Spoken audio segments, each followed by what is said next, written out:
According to Ukrainian military analyst Alexey Kopytko, the significance of the recent strike on Novorossiysk is comparable to the sinking of the cruiser Moskva or Operation Spiderweb. This incredibly successful Ukrainian operation inflicted catastrophic damage on air defenses in southern Russia. The main result of the recent impact on Novorossiysk may not be exactly where most people were focusing yesterday. One of the affected areas is the home of the 1537th Anti-Aircraft Missile Regiment. The regiment's publicly disclosed strength is 2 S-400 battalions and a Panzer S-1 battalion. This does not include other equipment. Satellite images in this area recorded between 5 and 12 deployed S-400 air defense missile system launchers. Aucenter M.T. Anderson analyzed the imagery from November 11, 2 days before the strike, and noted 7 deployed S-400 launchers, not counting other equipment. Then confirmation emerged that drones from the SBU Special Operations Center, a destroyed 4 S-400 air defense missile system launchers, an early warning radar, and a target designation radar. There could have been up to 12 launchers in the affected area. Even if some of them were decoys, there was at least a division of S-400s and a certain number of Panzers in the immediate kill zone from the strike and the detonation of the missile storage facility. What does it mean? Damage. Firstly, the potential one-time damage is comparable to the cruiser Moskva and Operation Spiderweb. Secondly, with a high probability, these are the largest one-time losses of air defense systems, especially the S-400. Conservative Oryx data records 19 damaged or destroyed S-400 launchers over the 3.5 years of war. In reality, the number is higher. This single strike could increase S-400 losses by 20 to 30%. Consequences. 1. The sheer number and quality of missed missiles in Novorossiysk is the result of the systematic thinning of Russian air defense and missile defense assets in the south, in Crimea and in the occupied Kherson and Zaporizhzhia Oblasts. This highlights the lackluster state of defense along these vectors. The 4th Guards Red Banner Army of the Air Force and Air Defense Forces of the Southern Military District is responsible for defending the Crimea-Rostov Oblast-North Caucasus theater. It is primarily this army that is being reduced to rags and degraded, our troops being degraded.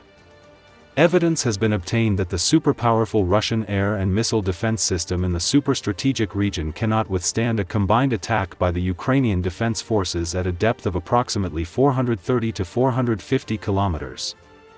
This implies that, specifically in the Novorossiysk area, all military entities, sanctioned profiteers, and other malicious elements are completely suicidal. The entire oil transshipment network in Novorossiysk/Tuapse exists until Malyuk and Friends finally decide to impose sanctions against them. Such a strike could also be launched from another direction. This gives us something to think about, especially for the Indians. The gap now needs to be plugged quickly. Options are limited, and there aren't many reserves. We'll have to further reduce the troop cover at the front. For some time now, a hypothesis has been circulating: the increase in the number of successful strikes against Russian troops and targets at medium range is a consequence not only of the increased capabilities of Ukrainian forces, but also of the declining density of Russian air and missile defenses in the operational rear. Some have been knocked out, and the rest have been diverted to defend privileged positions in Moscow and St. Petersburg. That is, an application for a cascading increase in problems. A recent General Staff report announced the destruction of another Niboyu radar station in Crimea.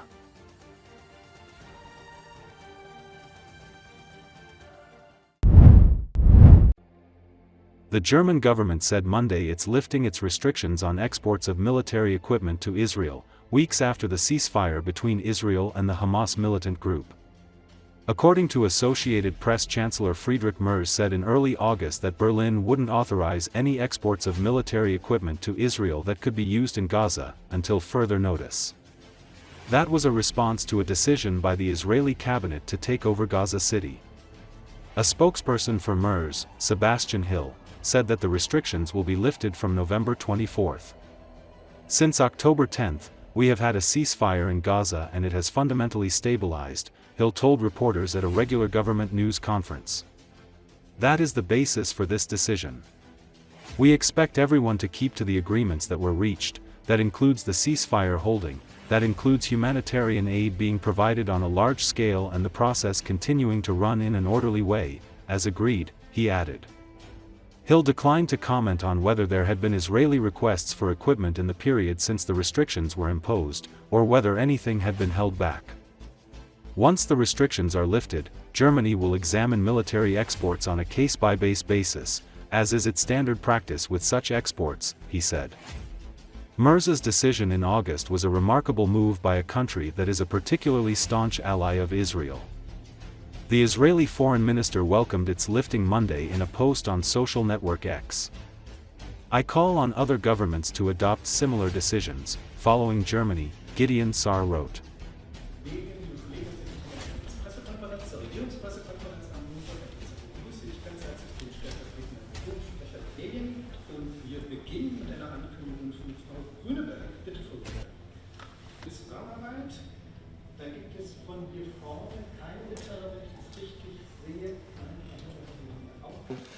Sie haben es ja wahrscheinlich schon alle gelesen. Die mit der Pressemitteilung der Bundesregierung vom 8. August 2025 bekannt gegebenen Beschränkungen zum Rüstungsexport nach Israel werden aufgehoben. Die Aufhebung wird ab dem 24. November 2025 in Vollzug gesetzt.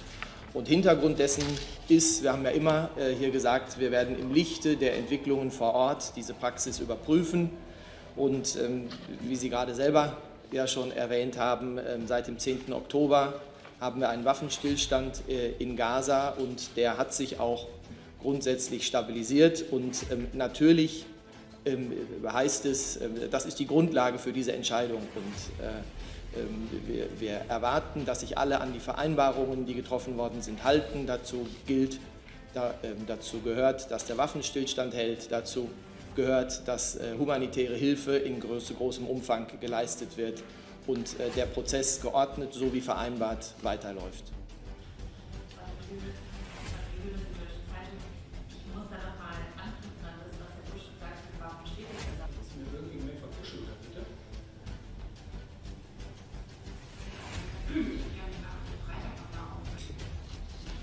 Da gilt, was ich gerade gesagt habe, dass ab dem 24., wenn diese Aufhebung wirksam wird, wieder der Export von Rüstungsgütern nach Israel möglich ist. Aber grundsätzlich gilt natürlich, wie immer bei Rüstungsexporten, dass in Einzelfallentscheidungen den Einzelfallprüfungen zugrunde liegen. Und das ist auch in diesem Zusammenhang der Fall natürlich.